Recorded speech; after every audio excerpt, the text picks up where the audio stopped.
t'entends, Johan. Je fais un appel. C'est bon. Bertrand Aubert. Présent. Patrice Bollard. Présent. Johan Cancalon. Présent. Michel Chriard. Carole Jusco. Kevin a donné pouvoir à Johan. Oui. Non, pardon, c'est Bruno. Je suis perdu dans vos papiers. Alors, Corinne a donné pouvoir à Bertrand. Je le note tout de suite parce que sinon je vais mélanger les principes. Si, pouvoir pour le conseil. Oui, c'est Bertrand. Ah, c'est bon, d'accord, ok. Et Kevin, c'est à moi, ok. Donc Kevin, pouvoir pour l'unanimité.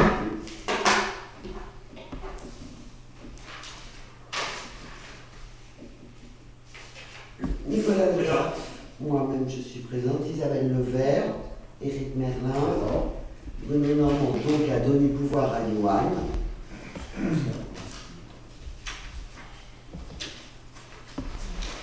Delphine Pommier. Présent. Corinne a donné pouvoir, excusez-moi, à Bertrand. Voilà, ok.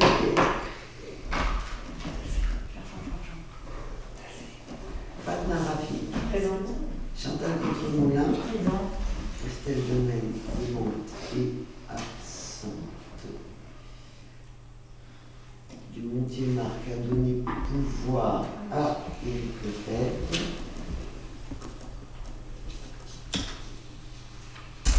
Monsieur Lefebvre, Présent. Anne Miro est Présente. présente. On est d'accord, et ça, c'est bon. Voilà. C'est ça qui est possible. Alors, nous avons une seule délibération, deux avec effectivement la secrétaire de séance Isabelle. Nous allons faire circuler l'approbation du procès verbal du conseil municipal dernier du 4 novembre. Y a-t-il des questions, des remarques? Non. Non. Alors, qui vote contre? Qui s'abstient? Je vous remercie. Et donc, la délibération qui nous rassemble. Nous avons eu au cours de ces 2 derniers mois, essentiellement, enfin, au courant du dernier trimestre, des remplacements de titulaires non prévus suite à des arrêts maladie qui ont fait un peu vaciller le chapitre 12 sur la masse salariale et donc de fait les charges qui vont avec le salaire. D'accord? Pour être très clair, nous ne sommes pas sur les sommes indiquées, c'est-à-dire qu'il ne manque pas 6 000 euros. Globalement, il en manque à peu près 2 000. Voilà. Mais l'idée, c'est, en cas de remboursement un peu tardif de l'assurance qui couvre les arrêts, etc., on s'est mis une petite marge pour de façon à ne pas vous reconvoquer dans le 24 décembre, par exemple, pour remettre encore 2 000 balles. Voilà, très clairement, c'est le sens. Donc, ce que nous faisons, c'est une DM. Nous sommes allés chercher sur le chapitre 65, qui s'appelle « Autres charges de gestion courante », qui est une ligne, très clairement, qui sert assez souvent, justement, un peu de ligne d'ajustement. Hein. Et donc, sur cette ligne, il y a 6 000 euros que je vous propose de mettre, enfin de répartir sur le personnel non titulaire, donc les 3 000 euros, de mettre 3 000 euros sur la ligne personnel non titulaire pour bien couvrir les arrêts maladie. On n'est pas à l'abri non plus d'avoir encore Yansen qui s'est absenté, donc voilà. Évidemment, lié à ce salaire, il y a les charges de sécurité sociale et de prévoyance. Donc nous remettons 2 000 euros en répartition et nous vous proposons de remettre sur la médecine du travail 1 000 euros, simplement parce que les dernières factures de la médecine du travail, on ne sait jamais si elles vont arriver en 2025 ou tout début janvier 2026. Donc de façon à bien couvrir l'année 2025 au titre de la médecine du travail, on met un peu plus pour être sûr de couvrir les factures. Voilà. Bah voilà, je vous ai expliqué l'ADN. Oui, C'est quel agent? ce sont les agents en arrêt. Généralement, c'est les agents de l'école maternelle. Oui. Ouais. Là, en raison d'un remplacement imprévu, c'est ça, non? Oui, parce qu'en fait, on considère pas que les gens vont être malades, vont avoir un problème de santé quel qu'il soit. Et donc là, en l'occurrence, il y a une personne qui a eu une opération assez bénigne, mais avec des suites plutôt compliquées. Et on avait un arrêt maladie qui est reporté systématiquement. Et donc, en fait, la personne qu'on a trouvée pour la remplacer, on a aussi reporté des remplacements parce que c'est la dame qui fait notamment la cantine, le ménage dans la cantine, etc. Et que ça, on ne peut pas s'en passer. On ne peut pas laver la cantine une fois que les enfants ont mangé et tout ça. Et donc, et son arrêt est encore prolongé là. Ça a déclenché, je ne sais pas quoi, un truc de rhumatisme dans le coude, enfin, un truc un peu compliqué. Effectivement, elle a la main toute. C'est visiblement pas du chichi, c'est quelque chose d'assez grave. Elle revoit le rhumatologue là. Cet après-midi. Cet après-midi, elle le revoyait. Donc je pense qu'on aura des nouvelles, mais elle ne reviendra pas d'ici la fin de l'année, quoi qu'il arrive. Voilà. Donc je préfère qu'on couvre assez bien le remplacement pour ne pas être démunis. Et puis il vaut mieux quelqu'un qui soit déjà dans le poste, qui connaisse en fait ce qu'il y a à faire, que d'embaucher quelqu'un de nouveau à chaque fois. Non, parce qu'il y a un temps d'apprentissage, vous avez raison, il y a un temps d'apprentissage qui est quand même un peu long parfois, parce qu'il faut savoir où sont les choses, les affaires de nettoyage, etc., la cuisine. Servir les enfants, il faut un petit peu connaître les enfants. Donc une fois que la personne est habituée aux enfants, j'ai envie de dire, vaut mieux que ce soit la même. On gagne du temps quand la personne est déjà complètement. Voilà. Y a-t-il des votes contre, des abstentions? Je vous remercie. Donc je clôture ce conseil municipal. Par Nexity, à la fin des constructions, on est dans au moins 2 ans. Et je voulais juste vous rappeler que à l'époque de la réhabilitation des immeubles, vous avez rétrocédé les terrains des 6 loges à la commune avec alors c'est magnifique, moi je regrette absolument pas les plantations qui ont été faites et l'aménagement arboré, planté, qui est très beau et qui amène beaucoup de choses, mais qui coûte aujourd'hui à la commune plus de 25 000 euros par an. Ah oui, c'est énorme. Voilà. Et que sur la rétrocession à Nexity, il est très clair, on est sur des espaces enherbés de gestion différenciée et d'arbres. Voilà, pour être très clair. Parce avec un coût de combien alors, je ne sais pas, mais si vous voulez les tontes de grands terrains aujourd'hui, c'est par mois.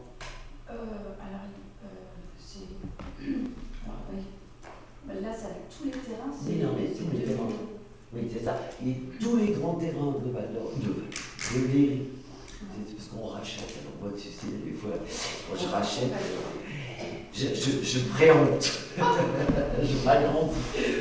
Tous les terrains de Léry aujourd'hui, les grands terrains qu'on fait tomber, donc tous les émotels, tous les grands émotels, le terrain derrière, etc., ça coûte aujourd'hui à la commune 2 000 euros par mois. Donc là, on fera un ratio, mais on n'aura pas autant, évidemment. Les 2 000 euros par mois, c'est du personnel communal ou c'est externalisé? Non, c'est externalisé, parce qu'en fait, si on regarde le coût de l'investissement du matériel, de l'entretien du matériel, parce que déjà, rien que sur l'entretien, nous les gars, ils font le stade, ils font des bords, etc. Enfin, les petites surfaces, c'est les agents municipaux qui les font. Et très clairement, en termes d'entretien de matériel, de carburant, etc., et ben, en externalisant, je vous assure, ça revient moins cher de faire tenir les grands terrains, pas les petits bois, mais les grands terrains, ça revient moins cher de les faire. Oui, parce qu'ils ont des grosses machines, ça tourne plus vite. C'est ça. Et donc, et puis voilà, et puis... Et puis ils n'ont pas 36 allées-venues pour aller déposer ce qu'il y a dans le moment. Non, parce que eux, ils ont bah oui, ils embarquent toute l'herbe, etc. Donc c'est aussi pas de voyage à la déchetterie. C'est ça. Enfin voilà. Donc, et on sera très très attentif sur ce nouveau projet à être dans une gestion d'espace vert qui ne dépasse pas ce type de coût, vous voyez, et qui soit de l'entretien courant.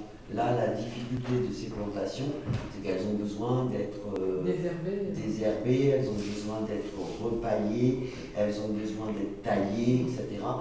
Et c'est un boulot assez fin, hein, qui est plutôt bien fait d'ailleurs. Mais le résultat est beau aussi. Ah, le résultat est super. Ça, je n'en. Après, il faut que ça dure, hein, mais dans le temps. Ouais, mais bon, ce qu'ils ont planté, ça pousse plutôt bien. Alors, moi, ça ne gèle pas trop, c'est des variétés. Non, et j'avais un peu d'inquiétude aussi sur le fait que ça soit respecté. On ne sait jamais. Et pour le coup, je trouve que globalement, c'est assez bien respecté. C'est parfois pas très propre. Oui. Il y a quelques personnes qui jettent un certain nombre de choses. C'est pas fait général. Oui, il y a des couches par exemple.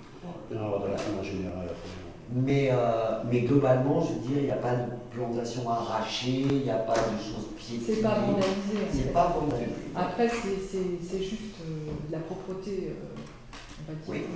Mais En espérant, en réhabilitant, d'avoir des familles un peu plus respectueuses, mais ça ne change pas en fait. Bah, il y a une partie de la population qui a changé quand même, je trouve, et qui est justement des familles que je trouve plus respectueuses, voire proposantes. C'est bien. Vous voyez, il y a des mamans qui sont venues me voir pour m'expliquer que ça serait bien qu'on remette plus de poubelles pour que les gamins ne jettent pas les papiers par terre, mais elles avaient fait ramasser les papiers par leurs gamins. Ça, c'est bien. Et puis, c'est pédagogique. Exactement. Et je trouve que c'est plutôt intéressant que d'avoir des gens qu'on pourrait considérer dans des logements sociaux où ils sont moches, et ben, qu'ils fassent une démarche vers la mairie pour dire il y a besoin de poubelles supplémentaires, etc. Je trouvais ça intéressant. Parce que c'est des gens qui ont envie d'avoir un cadre de vie. Exactement. Et puis c'est plus sécurisant aussi quand on a des petits, qu'il n'y ait pas de. Voilà. Et je pense qu'il y a une partie de la population qui a quand même changé très clairement parce que c'est plus beau aussi, quoi. Oui, bien c'est sûr. plus beau, c'est plus quand c'est amusant. entretenu, ça donne plus envie de garder ça. Voilà, moi j'avais pas d'autres points d'information à faire. Je ne sais pas si vous aviez d'autres questions. Oui, par rapport en fait au projet de construction dans les anciens services techniques et puis Monsieur Lantuy aussi. Alors, ça va bouger ou... Oui, alors sur les anciens ateliers techniques, il y a actuellement 3 permis déposés, dont un qui est purgé puisque la maison est en train de pousser. Oui, voilà. Alors après, on est dans une période où c'est un petit peu... L'immobilier ne va pas fort, mais il y a des touches. Voilà. Donc le promoteur n'est pas très inquiet, il sait que ça va prendre un peu de temps, mais... ça va peut-être redémarrer au printemps. Mais ça va avancer. Alors, sur le Clos Guéry, c'est assez compliqué parce que c'est mêlé à notre affaire. La DRAC qui est venue faire un premier pré-diagnostic de fouille. Alors, selon les personnes, ceux qui sont venus ont dit oui, bof, on ne sait pas très bien pourquoi on fait des fouilles. C'est exactement ce qui a été dit. Et moi, j'ai rencontré avec le sous-préfet le conservateur de la DRAC pour lui expliquer qu'il n'était peut-être pas obligé de fouiller tous les centimètres carrés de la commune, voilà, pour un peu défendre mon dossier. Et là, pour le coup, le conservateur a dit, tant qu'on n'aura pas fouillé sous les préfats,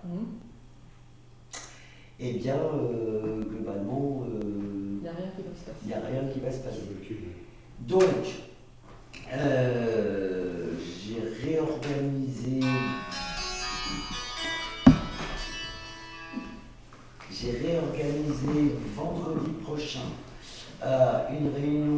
avec la famille, le notaire de la commune, le notaire de la famille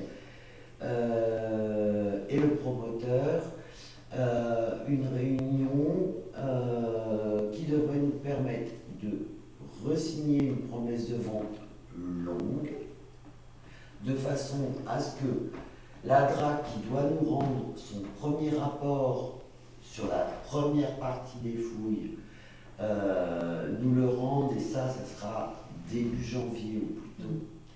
Début janvier, on saura s'il continue à fouiller ou pas. Et là, je vous avoue, je croise les doigts pour qu'ils nous disent non, en fin de compte, on ne va pas y aller. Parce que c'est pas une grosse surface quand même. Hein. C'est 4 000, 5 000 mètres carrés. En tout, ça fait 5 000 mètres carrés. Donc, voilà. Et s'ils nous disent... Et ils n'avaient pas déjà fait des fouilles quand ils ont construit derrière? Enfin, peut-être qu'ils avaient fait des fouilles. Non. La rue du Four à Pain, qui doit s'appeler rue du Four à Pain, parce que des fouilles, on trouvait des fours à pain. Parce que globalement, c'est ce qu'ils trouvent. Hein. C'est des fours à pain et des... Là, ils parlent de trucs de... Parce que dans la partie lotissement, ils ont dû déjà fouiller quand même. Non, je ne pas souvenir. Mais non, parce que c'était que du privé. En fait, comme quand c'est des constructions privées, c'est l'État qui paye ses propres fouilles. D'accord. Et donc, comme je pense qu'ils n'avaient pas très envie de payer les fouilles, ils ne les ont pas faites. Par contre, dans le lotissement du Four à Pain, oui, il y a eu des fouilles. Donc c'est un peu ça que j'ai essayé de négocier avec le conservateur de la DRAC, en disant, écoutez, à exactement 200 mètres, vous avez déjà fouillé. Donc globalement, vous allez trouver la même chose. On ne sait jamais, madame. Voilà. Donc en fait, j'attends je vois que la promesse de vente soit re-signée pour une durée longue. Alors une durée longue, maximum 1 an. Pas plus. Non, il ne faut pas aller au-delà. Après, j'attends le mois de janvier pour savoir si la DRAC maintient les fouilles ou pas, en fonction du premier rapport qu'ils vont nous donner. Bon, entre-temps, je ne vous cache pas, je suis en train de chercher les réseaux GRDF, tous les réseaux, parce que... Pour gagner un petit peu de temps. Oui, ou simplement leur démontrer que... Parce que j'ai appris incidemment que les réseaux GRDF étaient installés assez profondément. Donc s'il y a réellement un réseau GRDF, ça veut dire qu'il y a quelqu'un qui a déjà creusé assez profondément pour poser des tuyaux. Et puis ils ont intérêt à ne pas les casser.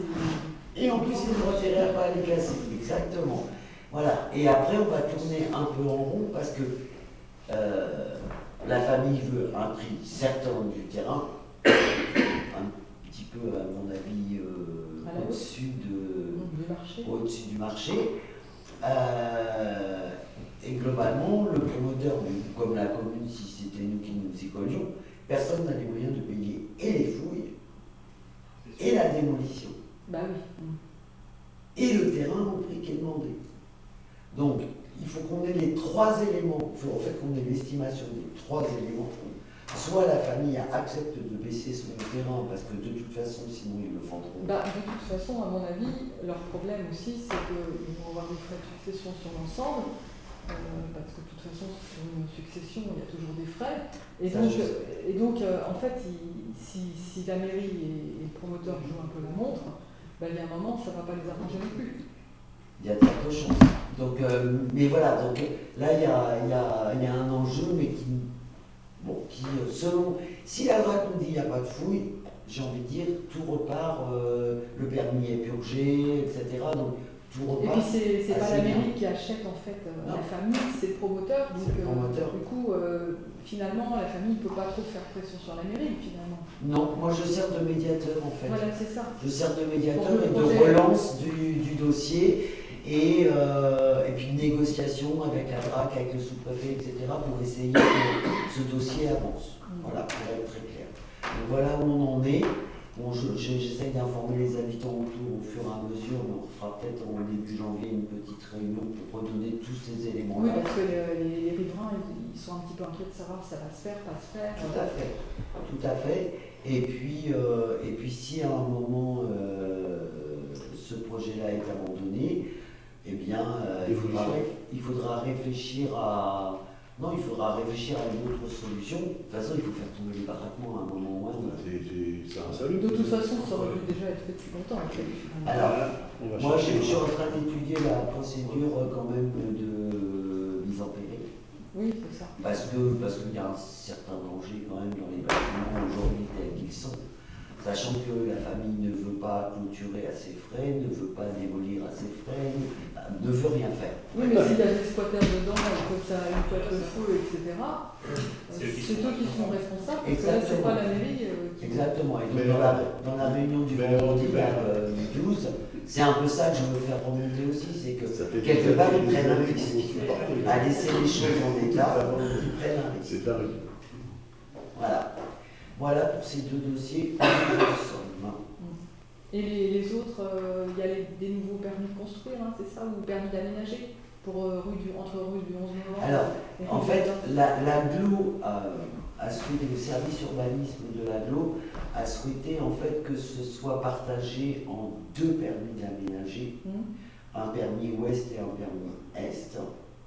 Et ça permet de phaser aussi peut-être. Et ça scinde les lots en fonction des permis d'aménager. Et après, il y a eu des permis de construire sur les permis d'aménager. D'accord. Voilà. Et là, donc, on est sur des fouilles qui débutent février-mars 2026. Annoncé 8 mois de fouilles. Ah, c'est hyper long. Voilà. Donc voilà aussi, on va croiser les doigts. Et ça serait l'INRAP ou... Oui, c'est l'INRAP parce qu'en fait, c'est eux qui ont fait le pré-diagnostic et l'ont inclus dans leur calendrier, donc on est sûr d'avoir quelqu'un. Que si on relance alors le promoteur a fait un appel à marché.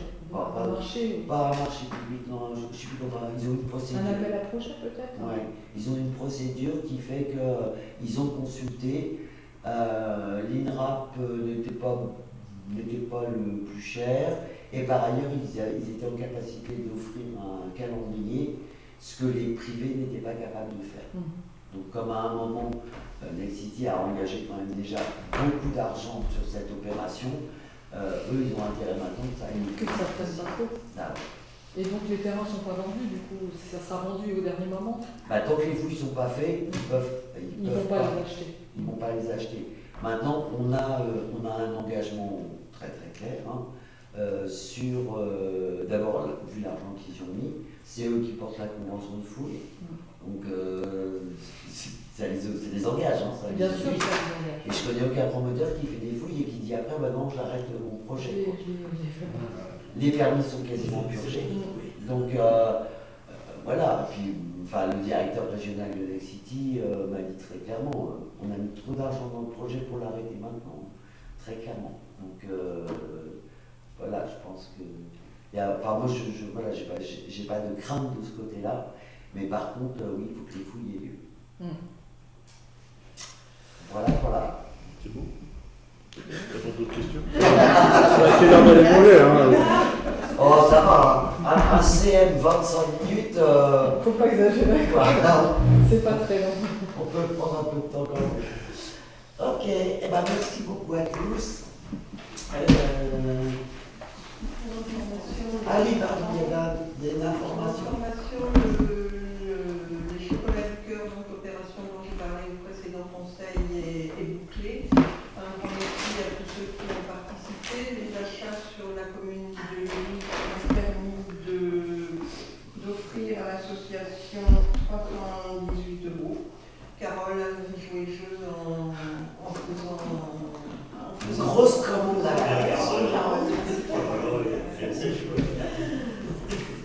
c'était une bonne idée, en plus avec le CE de l'entreprise. La commande totale du conservatoire était de 4 126 €, ce qui nous permet pour l'année prochaine d'avoir une remise de 26%. Nous étions à 25 cette année, ce sera 26 l'année prochaine. Voilà. Merci à tous, c'était bien de le faire. Et Je dirais, puis en plus, il y a plein de jolies boîtes. Moi, je trouve ça